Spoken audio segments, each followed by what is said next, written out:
Adam, when you're ready. Hi, Daniel. Hi. Can we start with some, good news? Stuart Dallas seen back in training yesterday. What a boost for him, but how big a boost for you and the group as a whole? Yes, first of all, I'm really delighted because it was a tough road for him during all this rehab work, and I'm quite sure there were also some a bit darker moments also for him, because it's so tough when you're not allowed to do what you love, to play football. And yeah, it's great to see him the first time back in team training, at least in big parts of the team training yesterday. Pretty delighted and happy for him, and also the group was, so you could feel it. Literally each and every player was outside to give him a warm welcome with a little stick to his head anyhow, so it's more like a little tradition. Yes, big boost for the group, because he's a brilliant lad, and not just on the pitch but also off the pitch, also in the dressing room, quality player, but also with lots of experience and good sense for the whole group, for the unity, and he's quite important, very important player for me. I always like to speak and to talk with him, and pretty experienced, and also more or less like a Leeds legend, because he has done so much also for this club, and it's definitely good to have him back. So to be honest, it will last a while till he's really available also for the game. So he was out such a long time. You normally have this rule, you have to be back in training till you're back to top fitness as long as you were out. So I hope it won't last that long, if I'm really honest, but it will definitely last a few weeks till he's really fully in my plans and also available. But a pretty important step, and I'm delighted for him. Unavailable tomorrow, there was Joe Rodon for one game. Liam Cooper came in and did a game-saving tackle at the end, to be fair. But is there any sense that for you, Daniel, that it would make more sense to have a right footer and a left footer, whether it be Pascal Struijk or Liam Cooper, and maybe a Charlie Cresswell? Or are you thinking the club captain and Struijk are your way forward at the moment? Yeah, so it always depends on the game. The most important topic is the quality. If I'm honest, the quality of the players. Quite often we have two right footers on the pitch, and then is no one also talking about, okay, there are two players with the same foot on the pitch. So yes, it helps sometimes with the angle to build out from the back, and then obviously it's more natural that you have on the left side a left footer, and on the right side a right footer. But there are also other examples anyhow when you are successful. So Germany won the World Cup last time. It's a long time ago, it feels, at least at the moment. So hopefully we're going into better times pretty soon. But we won with Jerome Boateng and Mats Hummels, both right footers. So it's not a problem. So the most important topic is the quality. Willy Gnonto, will he be fit enough to start the game or be involved at all?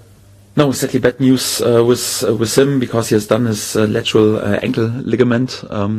We wait for further assessment this afternoon, how long he will be out, but he will definitely not be available tomorrow. Okay, and Ethan Ampadu is, I know he's had a notch, but will he be okay for you? I know you say he's very tough. Yeah. So obviously at Millwall he got a knock and more like a dead leg, but he was available to play, and I think also right now it's even a bit better. Obviously the load is a lot during this week with 3 games within 6 days, so we have to watch careful who is really fully recovered and fully fit. But with Ethan I'm not worried, because he's in a good shape, has played many games, also in a good rhythm, and he seems to be okay. And do you feel for the first time, not the first time, but there's a heightened expectation of a victory at home needed tomorrow, now that things are a bit more settled, Daniel?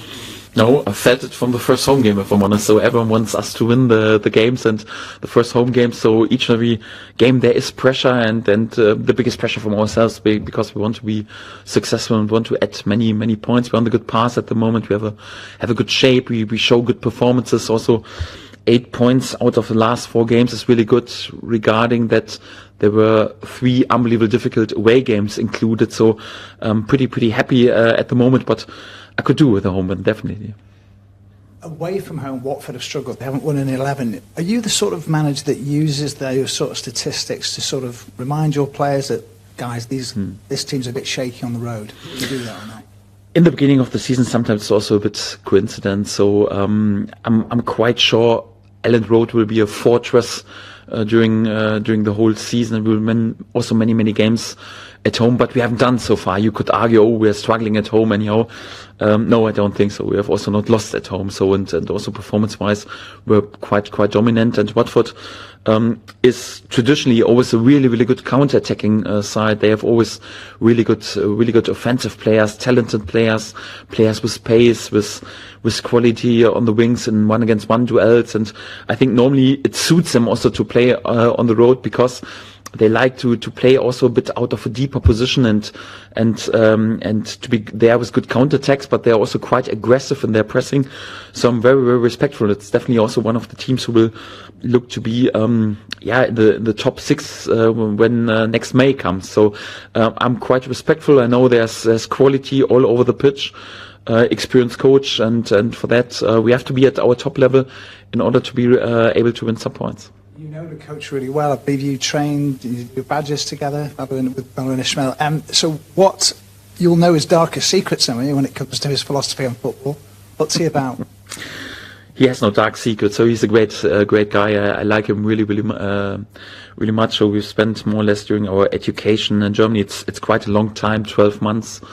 Together, and you have to be there more or less on a daily basis. It's quite intense, and it was a good time with him. And yes, we've played also on championship a few times against each other. He was then at Barnsley, for example, I can remember, and also good pass as a coach, good guy, very experienced player. I think we had also one clash. There should be some pictures. He obviously was a top class defender. Played for Bayern Munich, won many titles. But I think I played once against him in a friendly, and that was a striker, and he was a centre back. It was horrendous to play against him, if I'm honest, because he was so hard and tough working anyhow. So I was a bit scared. But also a few good scenes. I'm not sure if he remembers this, so we talked about this one time, I think. But a great guy, and also a really good coach, and I'm always happy when I see Valeria. Thank you. Hi Daniel. Ethan has played every minute up to now of every single game, and he's clearly proved his importance. Now you've learnt more and more about him, is he somebody you think you can just keep playing, or will you have to sort of keep an eye on that and rotate a little bit with him, despite his importance? Well, I always have an eye on each of my players. So when I got the feeling, okay, there is a player who needs a bit protection or needs sometimes also a rest, I will do this. But Ethan is also blessed with a good body, with good endurance, and also the ability to recover pretty quick. It's not just the gut feeling. So the experience and the gut feeling of a coach is quite important, but we also are pretty careful with our sports science, with our physios, with our doctors. If something flags up, and also like the objective data, if he's ready and recovered, we are quite careful. We wouldn't take any risk. Certainly that's never a guarantee that there is no injury in football, but at the moment the good thing is with him, he has played also in the past many games, so he's in a good rhythm. He had a good pre-season, and for that, it's a bit easier for him to handle the load than, for example, like a player like Sam Byram, who has hardly played games in the last 2 years. So, or sometimes even a player who is a bit older, who needs a bit more time to recover. He's also in a good age and young and Welsh. That helps as well to recover. So. Again, we will be careful, but he should be all right.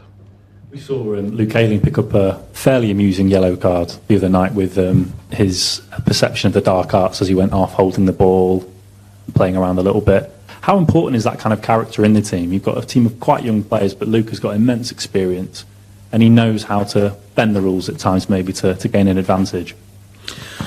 Yes, Luke's influence on our group is massive, and you can't overrate it, because it's so important. He's obviously a good player, but also like his ability to lead in the dressing room, to give his experience, also like to make sure that everyone is sharp and aware before the game. He talks a lot in the dressing room, quite important, calms the lads down when it's necessary, gives them some confidence, sometimes arm around the shoulder, but also sometimes a little kick anyhow that to get them started.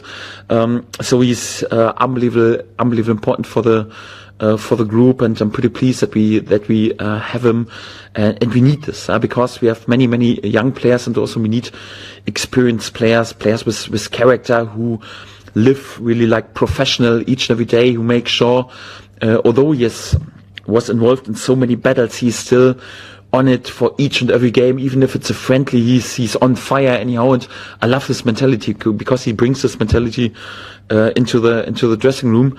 I had a little argument with the fourth official about the situation after he was substitute, because there was an argument he should go out on the other side because it's a bit quicker instead of coming all over the pitch anyhow, and for the substitution.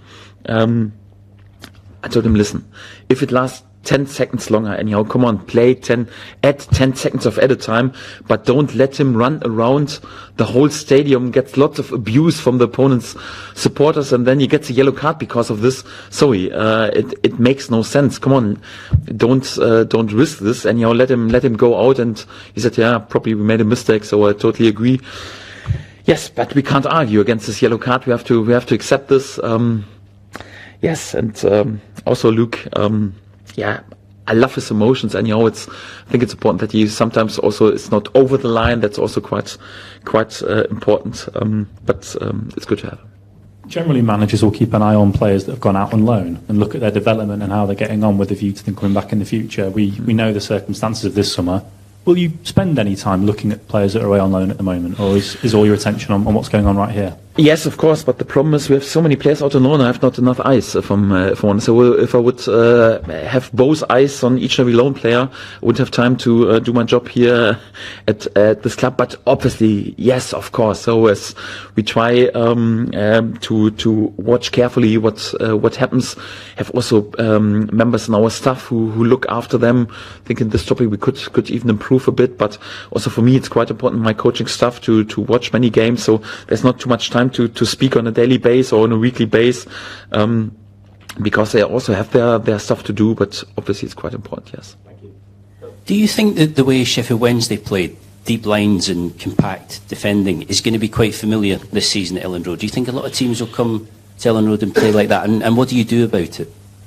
Well, we will see. For example, I expect Watford also like to press a bit higher, because it's a bit more in the nature of their playing style, that they also try to play aggressive and man-oriented. But I'm also quite sure that many teams will try to park the bus a little bit and to play like this. And the best choice is always like to score the first goal, because then you can open them up. But so it's always finding a good balance between preparing situations patiently and not to play too much with how they want us to play, with crosses and long balls, so that they can defend more or less easy. So it's more like sometimes you also have to be patient to exhaust them, and perhaps just also like to finish them then in the second half. But obviously when we find a way in order to go in lead earlier, that always helps. So sadly there were not too many games when we were in lead during the season, but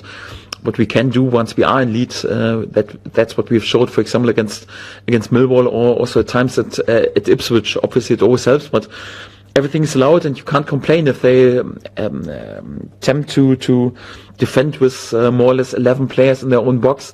Yes, it's our task then also to find solutions, also to my task, and to prepare this on the training pitch.